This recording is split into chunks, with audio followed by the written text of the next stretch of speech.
J'ai longtemps cru que dans la vie, ce qui était important, c'était de se blinder pour que plus personne ne puisse nous atteindre, qu'on ne puisse plus souffrir, que les événements n'aient plus de prise sur nous. Et puis parfois même, d'être capable de se venger un petit peu, s'il le fallait, des gens qui nous attaquaient, d'avoir un sens de la répartie important, d'être cinglant. Et je me suis très bien débrouillée dans ce domaine. Mais avec le temps, je me suis rendu compte que ça n'apportait rien.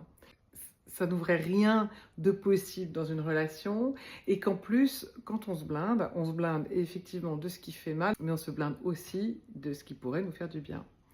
Donc finalement, j'ai compris que ce n'était pas le blindage qui était intéressant, ni la capacité à faire mal en retour, mais plutôt la capacité d'intégrer ce qui normalement aurait dû nous faire mal comme un flot d'informations classiques, tranquilles, que je vais processer et dont je vais faire quelque chose d'intéressant ou rien du tout, mais dont je ne vais pas souffrir. Alors la chose intéressante, c'est d'apprendre quelque chose sur soi ou sur l'autre, ou rien du tout, eh bien c'est juste de constater qu'on n'est pas concerné par cette attaque, que généralement, d'ailleurs, la personne qui nous attaque le fait précisément parce qu'elle-même se sent faible et que c'est son sujet, c'est pas le nôtre.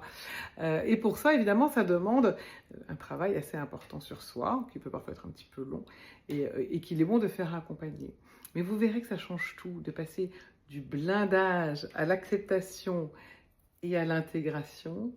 C'est ça qui permet une vie vraiment, vraiment pleine, et vraiment forte, et vraiment épanouie.